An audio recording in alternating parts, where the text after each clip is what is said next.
Sebenarnya ya teman-teman, kalau lihat dari jarak usia pantasnya sepertinya om gitu, tapi karena udah dari awal kenalnya itu Mas Budi, jadi non sewu aku panggil Mas, gak apa-apa ya. Saya yang non sewu juga, jadi bikin tua dong. Iya, karena udah dari awal Mas Budi, ya udahlah panggil aja Mas Budi, jadi non sewu banget nih ya. No problem. Jadi memuja Indonesia sebegitunya, sehingga saya bisa menggambarkan betapa indahnya Indonesia ini, mulai dari alamnya yang tidak bisa dibandingkan dengan tempat yang lain, ya, karena saking indahnya, dan juga tentang masyarakatnya yang hangat, yang lovable, yang penuh cinta dan sebagainya. Itu tak ada duanya di dunia ini.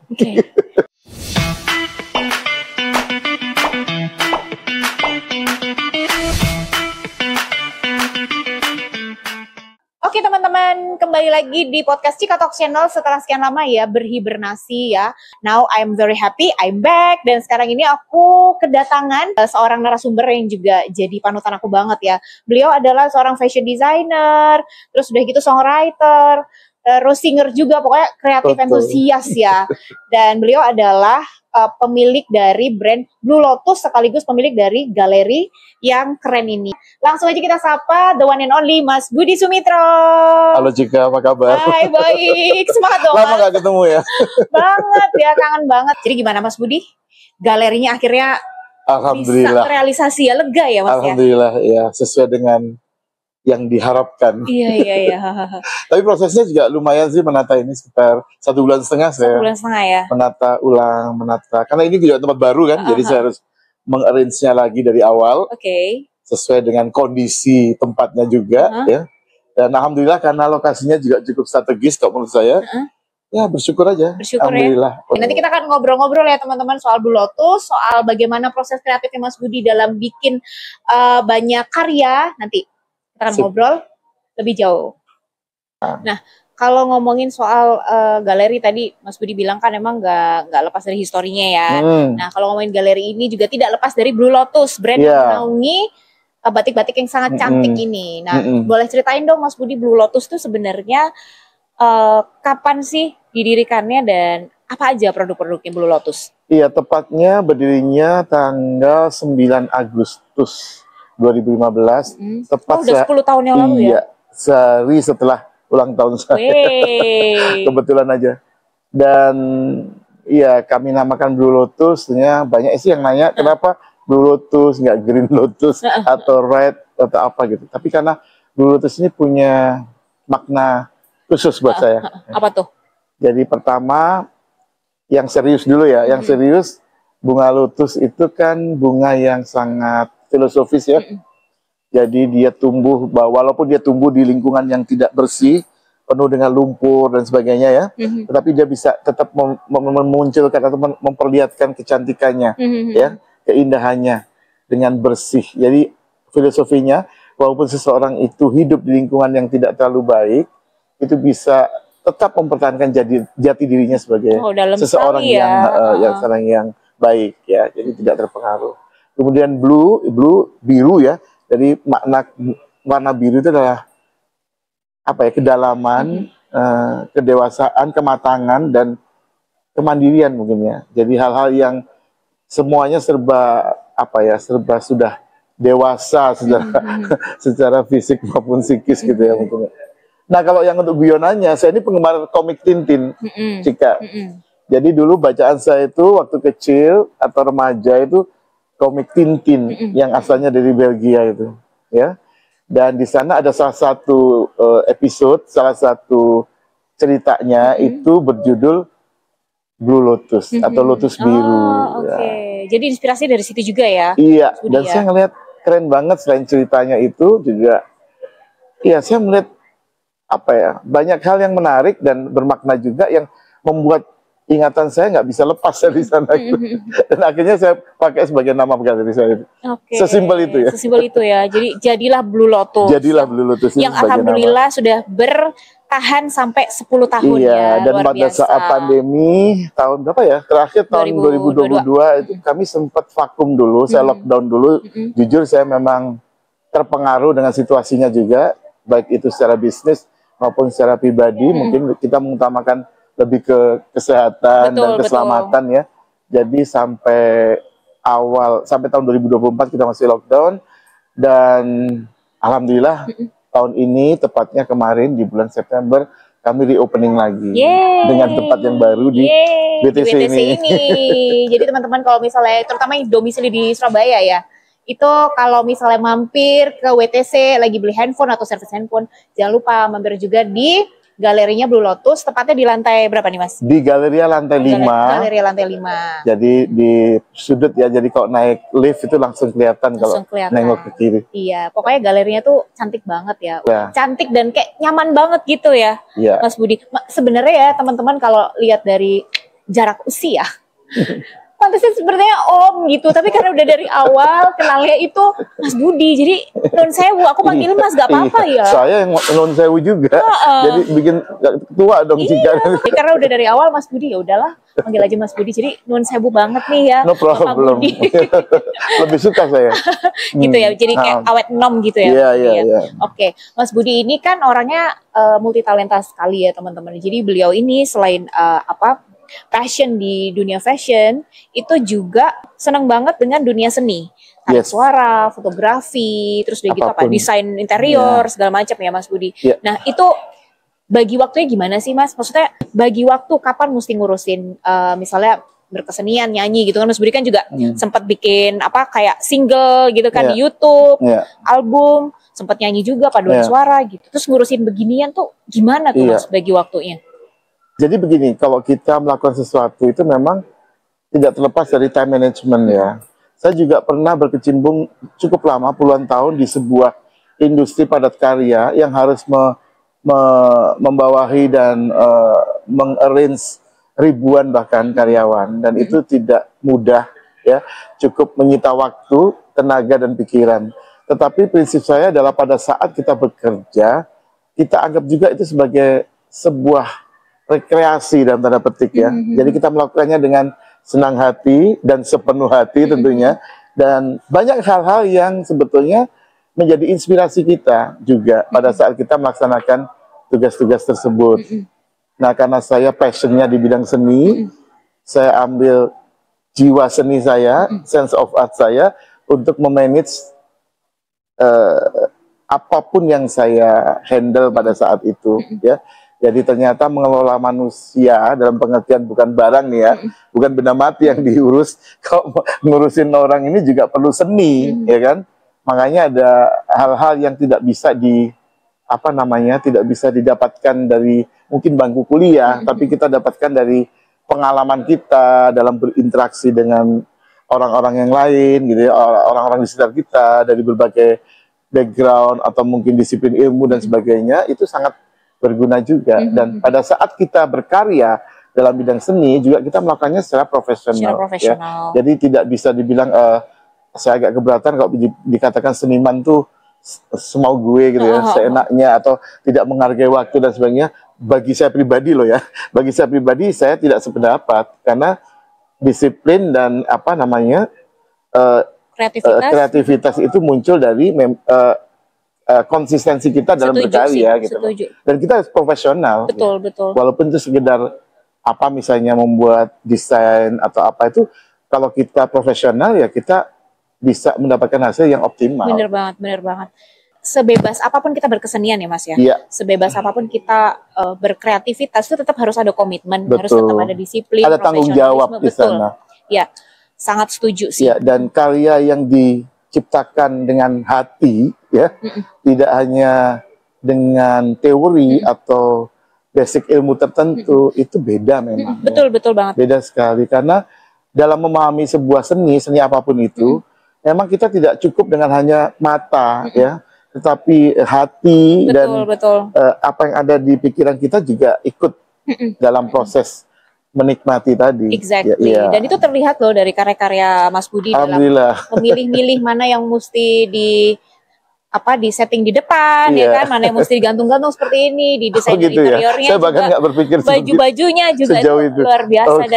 Dan sekitar 2 tahun yang lalu nih teman-teman itu Damiasius itu sangat honored banget bisa kolaborasi dengan Mas Budi. Jadi waktu itu kami mengadakan fashion show ya Mas ya, trunk show, lebih tepatnya trunk show Mas Budi dengan koleksi Blue Lotus tuh berupa sportswear, tapi batik. Nah itu keren banget sih. Ya kalau misalnya teman-teman pengen tahu kayak gimana itu bisa dilihat di IG-nya Damiasius atau Blue Lotus juga gitu. Nah, Mas, idenya itu sampai akhirnya bisa bikin kayak sekreatif itu gitu, sportswear tapi batik. Terus udah gitu di motif-motifnya itu disatuin dengan kombinasi bahannya apa-apa gitu. Idenya itu dari mana, Mas? Jadi kalau dibilang ide mungkin dari dasar pemikirannya adalah gini, bahwa menurut saya batik itu tidak hanya dipakai untuk acara tertentu atau special occasion atau hanya untuk kondangan misalnya. Kan selama ini orang berpikir bahwa batik kan memang khususnya buat hanya untuk kondangan, untuk menghadiri acara pernikahan dan sebagainya. Tapi saya coba bukan mengedukasi, selain itu juga ingin menunjukkan bahwa batik bisa dipakai juga untuk hal-hal lain yang boleh dikatakan tidak umum, gitu ya, seperti olahraga. Sebelumnya saya juga pernah bikin acara fashion show di Shangri-La sekitar tahun 2000 sebelum COVID lah, 2019 ya.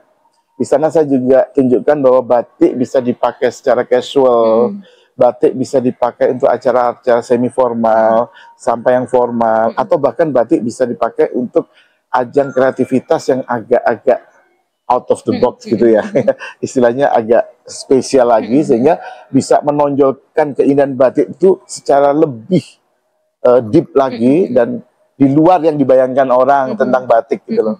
Ya, waktu itu saya bikin acara itu. Dah, untuk yang sportswear sendiri yang barusan itu memang karena saya berkecimpung di dunia olahraga juga di goes ya, di cycling.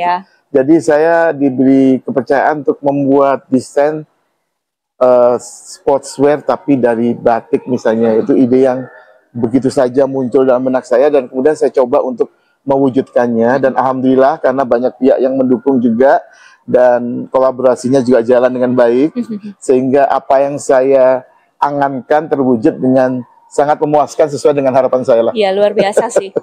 Waktu itu Damiasius juga sangat-sangat honored ya, dan sangat bangga banget bisa kerja bareng, bisa berkolaborasi bareng, dan bisa membawa batik itu ke another level ya Mas ya. Jadi nggak identik dengan yang sepuh-sepuh gitu, tapi anak muda juga bisa. Dan karena untuk sport, saya juga memperhatikan soal agility, kenyamanan dalam memakainya, dan juga untuk pergerakan juga. Makanya saya mengcombine atau memix dengan bahan lain yang sekiranya bisa lebih menunjang dalam proses atau mungkin kegiatan sport itu sendiri. Jadi kayak bahan-bahan yang lebih stretch misalnya, lebih bisa lebih lentur ya, atau seperti itu yang bisa mengikuti gerakan badan.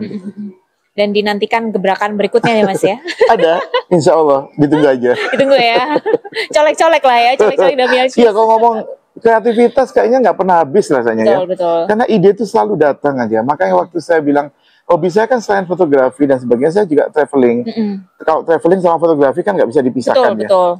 Kita sambil traveling, kita juga moto-moto ya, dan kita dapatkan gambar bagus juga pada saat kita memang melakukan sebuah perjalanan kan gitu. Nah, di sana tidak hanya dua yang saya dapatkan, kayak kesenangan happy karena kita traveling dan objek-objek menarik atau subjek menarik yang kita bisa ambil gambarnya, tapi juga apa yang kita lihat pada saat kita melakukan perjalanan itu, misalnya kehidupan masyarakat sekitar, atau kalau kita ke luar negeri juga kan beda banget gitu ya culture-nya gitu, dan kita banyak sekali inspirasi dari sana.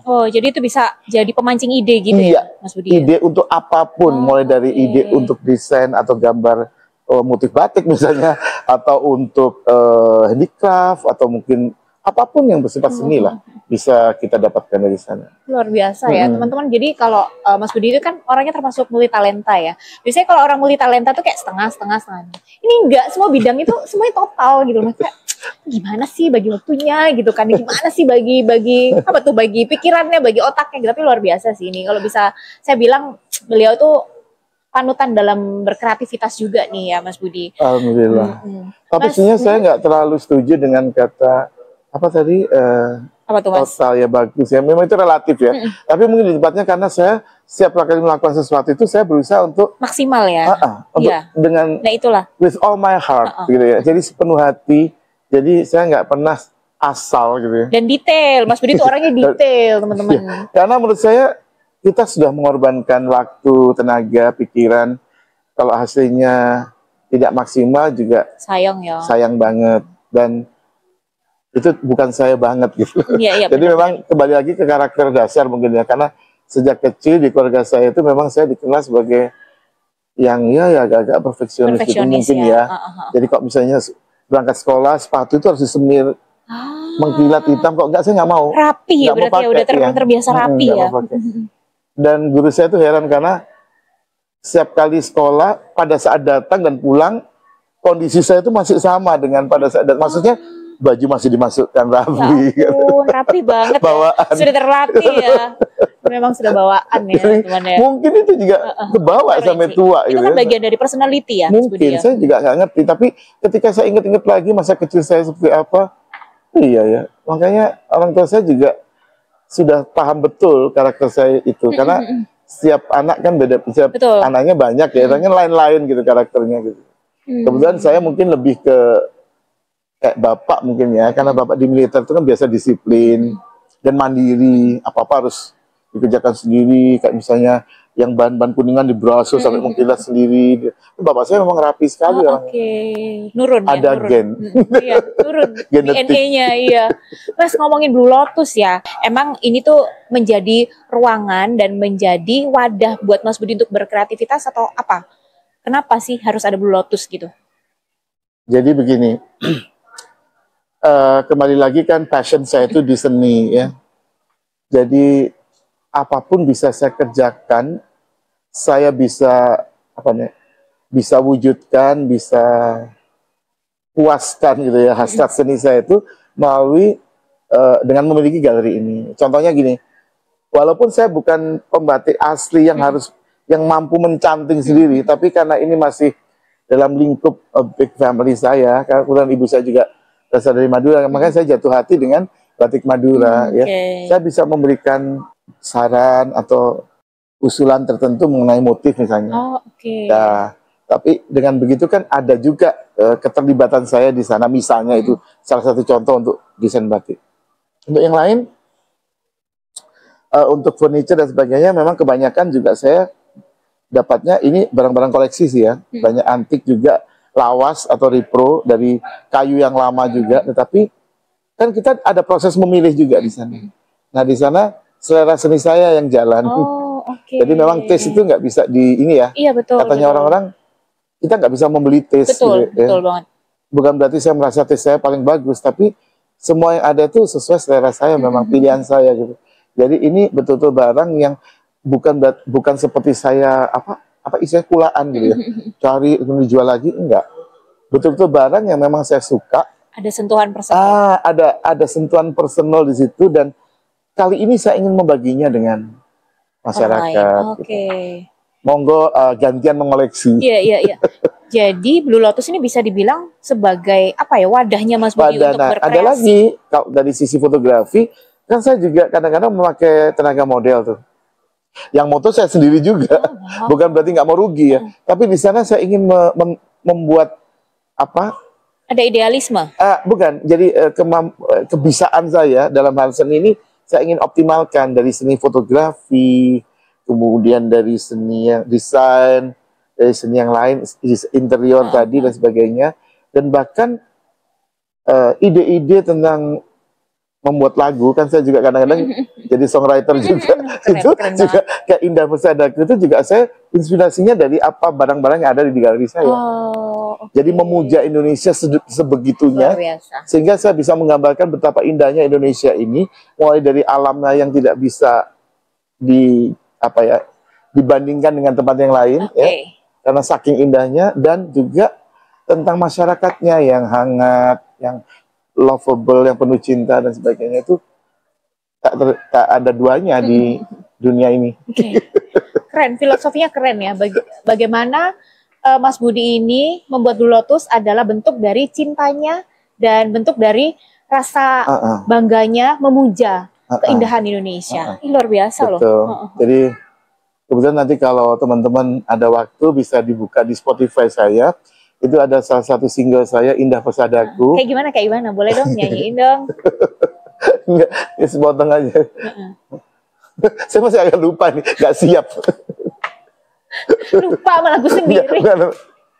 Gimana tuh? Kayak, parasmu pesona alam semesta, elokmu ya, jadi dia memuja banget, sangi banget. Menyelami dalamnya birunya laut, birunya langit. Kemudian saya menggambarkan seolah-olah kita tuh sedang berkelana di Nusantara ini. Jadi mulai dari dasar laut, apa yang ada di permukaan tanah, hingga apa yang melayang di langit di atasnya, itu semuanya keindahan yang luar biasa. Itu menulis sendiri? Menulis sendiri. Keren banget. Dan saya menulisnya ketika saya sedang menunggu delay pesawat 2 jam. Luar biasa ya. Daripada bengong. Mau menunggu aja biasanya aku bengong itu. Ini nulis lagu tetap berkarya loh di momen bengongnya itu kan ya. Luar biasa sekali. Saya kalau untuk itu saya nggak harus menunggu yang harus situasi khusus atau kondisi khusus. Pokoknya ada waktu aja ya Mas ya. Iya, karena ide itu kadang lewat gitu aja, datangnya nggak diduga. Iya. Dan ketika dia datang, kita harus cepat-cepat menangkapnya. Bener banget. Kalau enggak, nanti hilang lagi. Keburu hilang dan diambil orang. Bisa jadi itu diambil orang. Itu Cika banget. Biasanya kalau ada ide nggak segera dituliskan, nggak segera dieksekusi, akhirnya ya udah dibalap deh sama bapak ini ya. Galerinya udah keren. Iya, ada orang yang pernah menasihati saya gini, Cika. Kamu kok punya ide atau punya rencana, jangan terlalu banyak di-share ke orang, jangan cita-cita. Saya bilang gini, mungkin ada benarnya ya omonganmu, tapi buat saya, ya sudahlah, nggak apa-apa kok diambil. Saya mau bikin lagi yang lain. Enggak sih. Kadang-kadang itu tadi, kalaupun misalnya ide kita diambil orang ya Mas ya, tapi balik lagi ke yang tadi Mas Budi bilang, bahwa setiap orang punya taste. Taste itu yang nggak bisa dibeli, ya kan? Tiap orang punya karakter, ada taste demi selera. Makanya saya tetap berbesar hati, walaupun ambil dah gitu ya. Ntar saya bikin lagi yang lain. Gitu. Tapi ada kalanya juga, ada benernya yang diomongkan tadi, jadi ya limited circle aja lah ya. Betul. Tapi ini menjadi penyemangat loh teman-teman ya. Tiba-tiba galerinya ada, itu jadi penyemangat saya banget. Salah satu motif yang pernah saya jelaskan juga bahwa di Madura selain motif pesisiran juga ada motif pedalaman. Oke. Ini termasuk apa nih? Ini pedalaman karena cirinya adalah warna-warna yang kalem, yang agak gelap gitu ya. Atau mungkin kalau biasa di Jawa, Jogja, Solo itu sogan namanya. Sogan. Kecoklatan gitu. Dan ini warnanya tuh bisa masuk anak muda ya kayaknya Mas Budi. Karena dia kan ini segala usia. Ini segala usia, tidak terbatas pada gender tertentu. Dan ini yang latarnya agak gelap, tapi memiliki motif yang sangat indah ya. Kalau menurut saya sih ya, ada sebaran bunganya di sana sini. Dan penuh ya. Ditutup dengan daun-daun kecil, dan di sini ada pinggirannya ada warna kontras ya, ada orange. Ini juga cukup bagus.